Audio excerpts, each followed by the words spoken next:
Well, you can send me back to Afghanistan, send me back to Iraq, but whatever you do, don't send me to Chicago because it is like a dadgum shooting gallery there. They had 20 people shot over the weekend. This is becoming a common occurrence. Meanwhile, we've got people like Jasmine Crockett, a representative, saying that it's actually the MAGA gangs that are the real problem. That's the real problem, not the ones that are shooting up their fellow citizens. Then we've got Kamala Harris now saying she's going to go on the Joe Rogan podcast. So all of a sudden, a UFC commentator, stand-up comedian, all around interesting podcaster is going to be the guy who's deciding the next presidency. It's interesting world that we live in today. We're going to talk about that and a whole lot more. I'm Jared. This is Continue Freedom.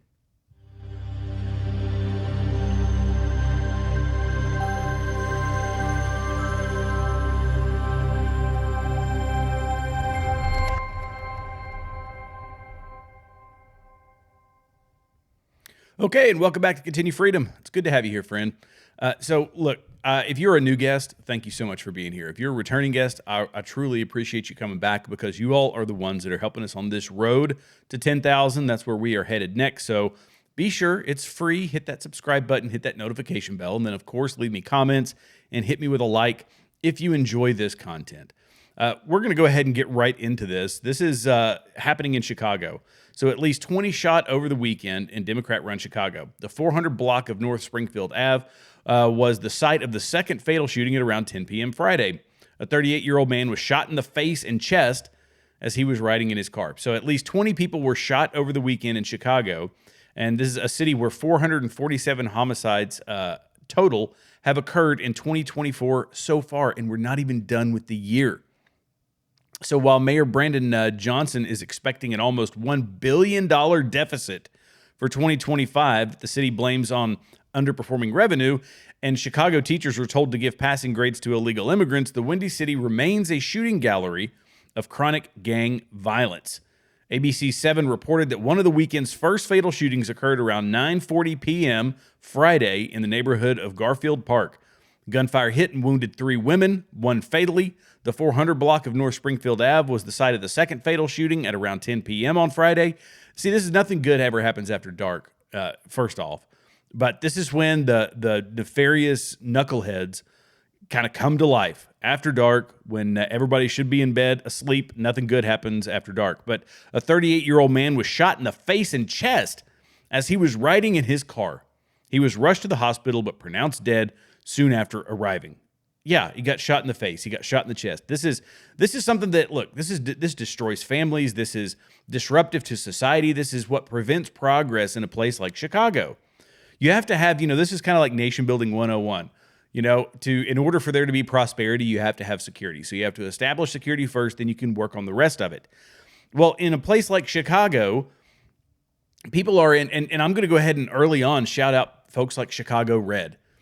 They are doing amazing stuff. I've been following them online. I follow a couple of the content creators that are involved with that. One of those is Chicago Conservative, and he makes cool videos as well. But they are fighting back against the Democrat machine that has had that city held hostage for a very, very long time. And when that day comes, it's going to be a glorious day, and people are going to realize that law and order is necessary for the success of any city, of any state.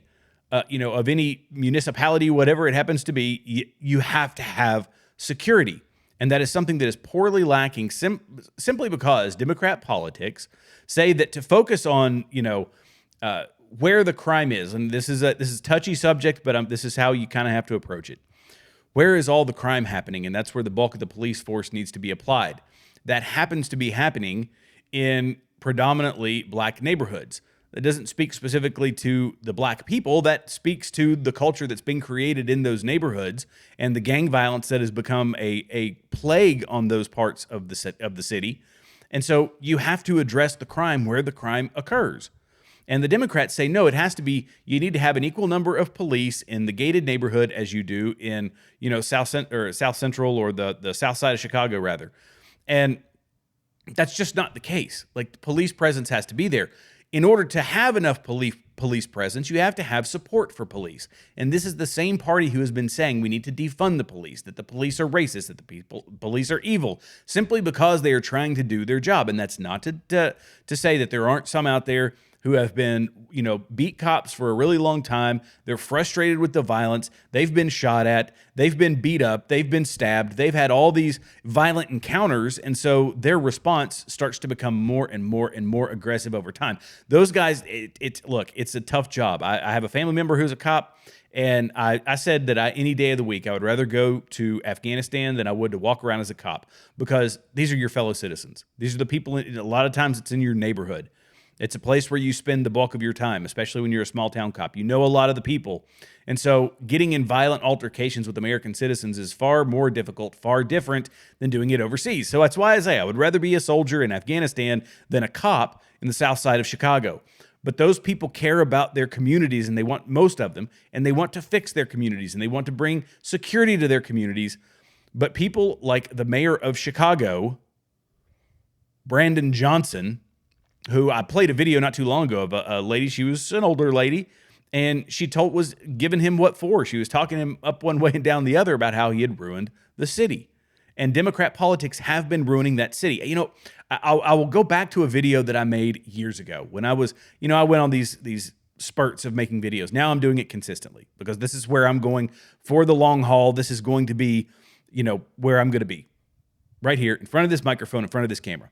So, but I made a video years ago where I said, this is untapped potential in places like Chicago, places where gangs have taken over, gangs have become part of the culture, gangs are kind of an expectation that young men are going to grow up to be part of a gang or something like that. It's a plague on the society, but this is untapped potential, because if you can establish security, if you can get rid of the gangs, then you can bring in successful businesses. You can bring in entrepreneurship. You can bring in things that will actually benefit the city, clean up the crime, clean up the neighborhoods, and make things better for lottie-dottie everybody. But decades of Democrat policies have made that almost seem unattainable, though it's not. And Chicago Red and other organizations are trying to fix that problem, because it's not just Chicago. I mean, here we've got Portland. Portland police are prepared crowd control team to deal with potential election night violence. Because the Democrats aren't only soft on crime, but they are the ones that have their own militia in the form of Antifa and BLM. These organizations that are not only willing to go out and burn cities to the ground to get their, political point across, but to also receive top cover from Democrat politicians in places like Portland and places like Chicago.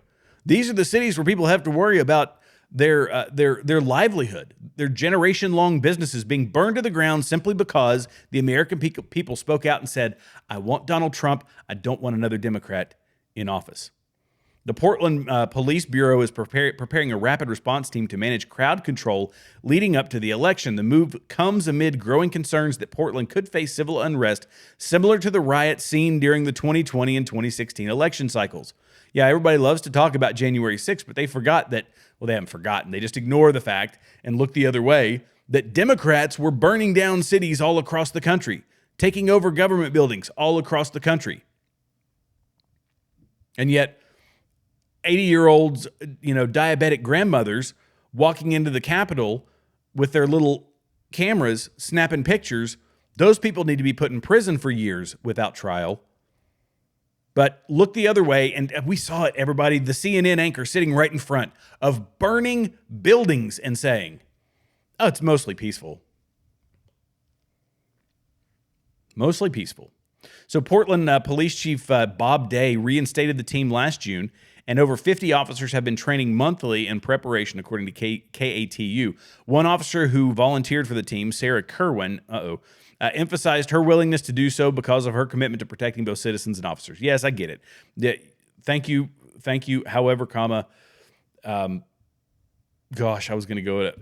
Look, I have this beef with in these tactical type units. Having women involved in that, because you're going to be facing men with crowbars, baseball bats, and Molotov cocktails. Not to say that I don't know anything about Karen. I shouldn't. I shouldn't. Sarah Kerwin, I'm sorry, I shouldn't pass dispersions past judgment. But I just, women in these jobs, it really frustrates me because, and worries me, because it's putting women in a risky situation that I don't want them to be in. But anyway, that's my, I guess, my patriarchal perspective on things.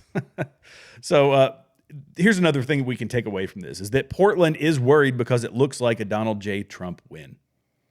Why do they need to worry about it if Kamala Harris, I was about to say Hillary Clinton, if Kamala Harris wins, they don't have to worry about it if Kamala Harris wins, right? But they said, you know what? It's looking more and more like a DJT victory.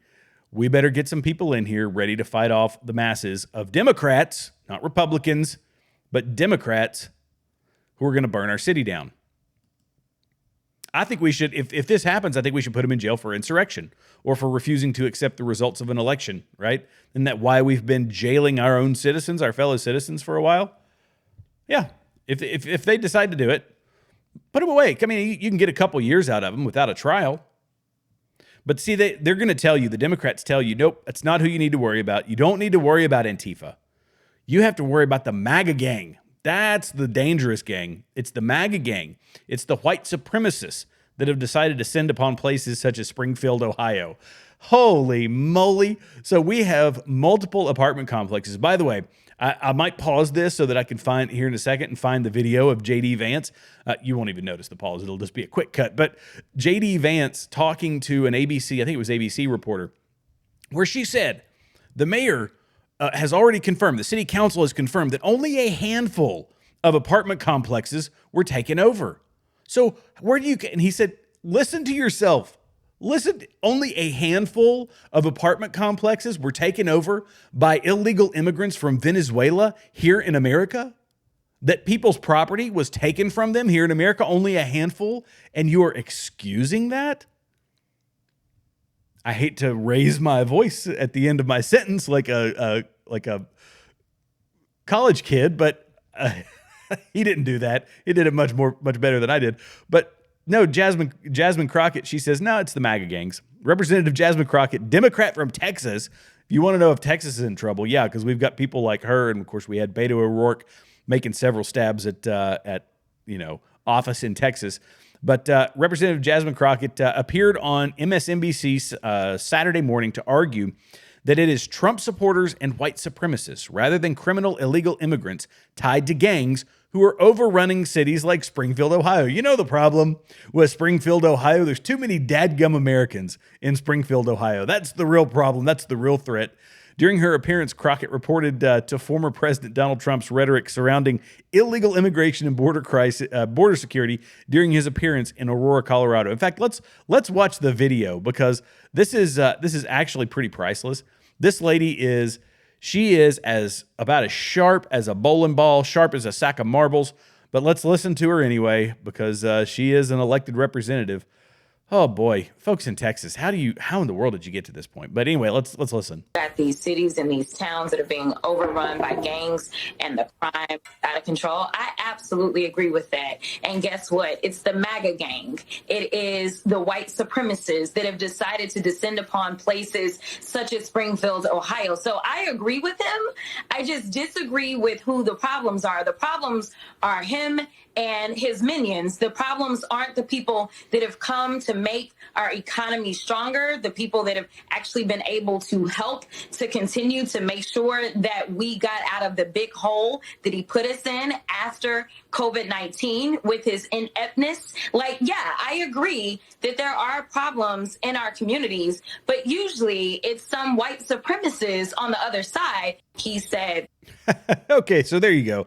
The people that are digging us out of our hole, the ones who are really contributing to our society, not you Americans. No, it's the illegal immigrants, the ones taking over apartment buildings, the Venezuelans taking over apartment buildings in Springfield, Ohio. How dare you? How dare you say that it's the Americans that are going to... I don't know where you get off saying that it's going to be the Americans who are going to save America. It's going to be the people who don't know our Constitution, who don't understand our morals and values, who don't have any reason to they have no vested interest in this country, stake in this country. They're getting free. We're pumping $10,000 into their bank accounts every single month, and they're going to save this country. Surely everybody out there, if you may agree with me, you may not, but surely you agree that this is wrong. This is an incorrect take on what is happening in our country. An incorrect take on the people supporting Donald Trump. because it's not just the white people supporting Donald Trump.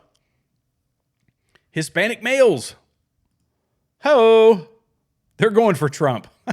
This is wild. And it's not just Hispanic males. He's got a monstrous chunk of the black male vote that's going towards Donald Trump as well. So Kamala wasn't the one that implemented the route this country has taken, but she's been there and done nothing that merits I vote for her. I would definitely never vote for her. So I shouldn't have read that subtitle. Let's go ahead. Hispanic males are more prone to vote for former President Donald Trump than Democratic presidential candidate Kamala Harris, according to a new poll from the Associated Press and the Nork Center for Public Affairs Research.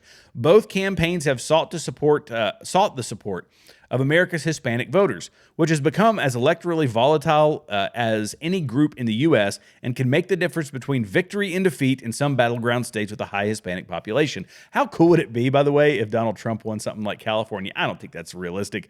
He's not going to win California. But if enough Hispanic folks, this is what I have found about the Hispanic folks that I have spoken to over the years, the ones who actually were either born here or came legally into this country, is that they did it or their parents did it.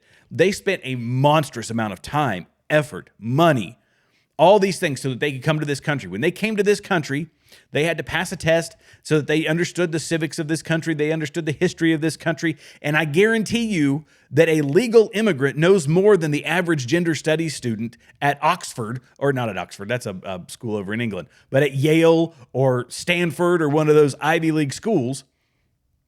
They know more about our civics than those knuckleheads do. Or, I mean, I guess you could say your average student at like ASU or something. And they don't like the illegal immigrants. They say, we fought hard to come here because we love this country. We want a better opportunity for ourselves. These people are walking over the border, sleeved up with their gang tats and taking over our property. Why on earth would we support that? Not to mention the cultural and social issues, things like abortion, things like transgenderism. The Latino population is largely, they're a lot of them very Catholic. They are religious. They are like standard family values, things that align with what we used to align with here in America. And the nutso stuff that the left is supporting doesn't align with the Latino community. These are family people, deeply family people. And if they've held on to a lot of their culture, and that is one of the best things that they've held on to, is that, and these are all from my indications, things that I've seen in Latino families, but also from, you read studies about this. And yeah, they hold on to family values. The Democrat Party is not for family values. The Democrat Party is about the abolition of the nuclear family. We saw that. It was in BLM's charter. This is something that, they want to pitch single motherhood as the new norm. I don't need no man sort of thing. And that doesn't align with Latinos. It doesn't align with a lot of these legal immigrants who came over here with traditional family values. But it does say that she's trying to get the male vote. She needs the male vote because men don't like her. A lot of women don't like her. Let's be honest. And so now she says she's going to go on the Joe Rogan podcast.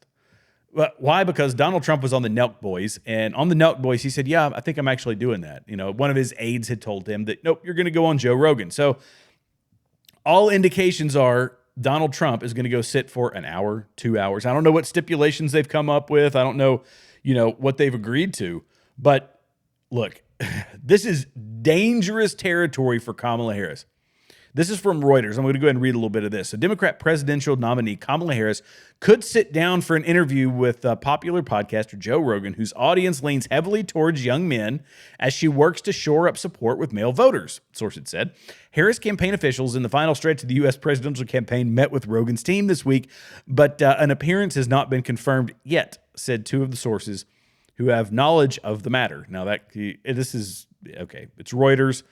I have minimal trust, faith, and confidence in Reuters, but this is all over the internet. The Post-Millennial and other places have said this is something that's in the works, and I believe that she believes that she is authentic enough to sit down with Joe Rogan for a 3-hour podcast.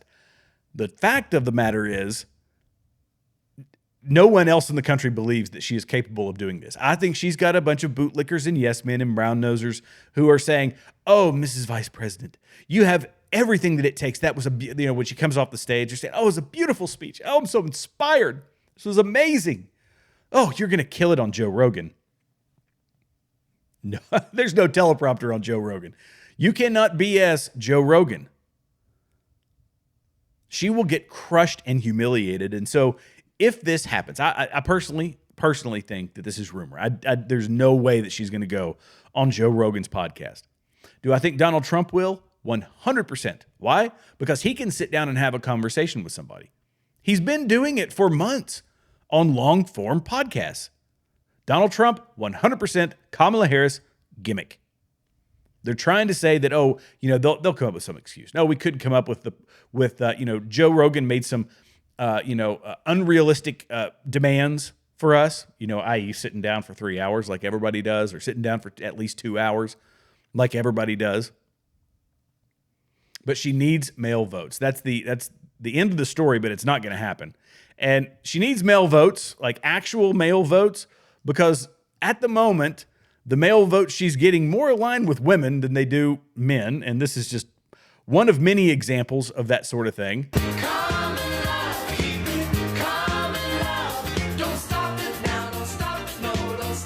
Yeah. I think she, I think she needs some of the Joe Rogan, Cam Haines type men. The ones who, the ones who don't do that. Oh, this is the type of male that they are drawing. I played it in one of my last episodes. The popular TikTok influencer who is a man, dresses like a woman, keeps the beard, the whole gender confusion type thing. That's the men that are supporting Kamala Harris. Actual working men do not. But, I think that they believe that, we'll simply go on a podcast, right? Go on a podcast, it'll fix everything. People will start to like me. They'll get to... No, the reason is, and this is how delusional they are, they actually think that we are too stupid we are so stupid that one Joe Rogan podcast is going to change everything, right? How stupid do they think we are? Well, this is how they talk to people. HQ, I'm Gwen Walls, and I have been an educator for a really long time, and I'm here with an assignment for you today. It's due on November 5th. Now I'm going to put my teacher glasses on because this is really serious, like a final, and there's no late work. I'm going to play that again. I think the volume... HQ, I'm Gwen Walls, and I have been an educator for a really long time, and I'm here with an assignment for you today. It's due on November 5th. Now I'm going to put my teacher glasses on because this is really serious, like a final, and there's no late work. This is the wife of the could-be vice president, by the way. This is how stupid she thinks people are. I need you to take yourself and 3 friends to the ballot box and make your voice heard. You have to vote. I'm going to repeat that again. You and 3 of your friends have to make your voices heard by voting. If you need more information, just go to iwillvote.com. I don't like being spoken to as if I'm a child. I'm a 43-year-old man. I've been to war. I've run businesses. I have been through hard times, good times, the ups and downs of life. I kill my own food. Not all the time, but I love killing my own food. I like fending for myself. I like being outdoors. I like doing manly things. I do not need to be spoken to like an infant. But some people do, apparently. Or so they think. See, I don't believe that. Now, there again, the guy dancing in the firefighter for Walls t-shirt doing his little like song and dance, whatever. Okay, that guy probably likes being spoken to as if he's a child. But the average American working man out there, you don't want to be spoken to like an infant. You don't need your school teacher still telling you what to do. We're grown men and women. It's insulting, but that is what they think of you. You're just a child. You're a little thing. Let me speak to you like a teacher. Ugh. It's infuriating and it's insulting. And I don't like it. I don't like it at all. Oh boy. So the last thing I'm going to talk about, well, no, let's go ahead and get into it. When we talk about conflict and we talk about all this stuff here in America, Let's talk about what else is at stake with the Kamala Harris presidency, because she told us, nothing's going to change. Everything's going to stay the same. Don't you worry, folks. Nothing will change. Well, we've deployed about 100 troops to operate advanced missile systems in Israel amid heightened tensions. Oh, there we go. World War III. If you've read the Bible, I think this is one thing that always worries me when it comes to Israel. Although hopefully I'll be gone when that happens. We're not going to get into that debate, but nonetheless, we're getting into World War III. Israel is the epicenter of conflict, has been for a very, very long time, for global conflict. When you talk about, excuse me, I'm sorry, my allergies are starting to act up here. But the U.S. will send an advanced anti-missile system and U.S. troops to operate it to Israel to help bolster Israel's air defense following Iran's unprecedented attack against Israel on April 13th and again on October 1st. Look, we are putting American men and women in harm's way with a world power such as Iran, a Islamic world power. This is baiting them to attack whatever location that is, so that it draws us into a massive world conflict. If something was going to pop off, and we look, 25 years, people. I dealt with it for my entire military career of 21 years in the military. 21 years of it was spent either training for, going to war, or training for war once I got into the reserves. Multiple times overseas, all that. I lived an entire span of a military career in conflict. And since we stopped, there are people who are losing a fortune. Lockheed, Boeing, General Dynamics, whatever. There's a bajillion of them out there. KBR, Halliburton. All these people making billions and billions and billions of dollars, and they're like, you know what? I had to sell my fifth home. I had to sell my home on the Isle of Man or wherever.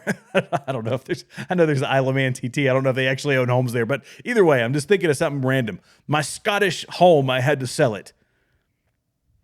Where shall I vacation in the summer? We got to get back into war so that we can start making our billions again. And I'm sick of it. I'm tired of war. War is it's the fire extinguisher on the wall with that little piece of metal that says break open in case of emergency. That's when you crack that open. In 1961, we were warned by President Eisenhower that this was going to become a pervasive problem. The military-industrial complex, the scientific and technological elites that had been developed during the war, this massive mobilization of private enterprise that learned that they can make a killing off of war, an absolute killing off of war. So what benefits them? Well, more war, of course. We can sell it to the world. NATO, this is a great thing, right? NATO is something that came about. Well, you have certain weapon specifications for NATO. Who makes those? Lockheed, Boeing, General Dynamics. That's why we use 7.62. Our 7.62, it's NATO 7.62, right? All the ammunition manufacturers, they make an absolute killing.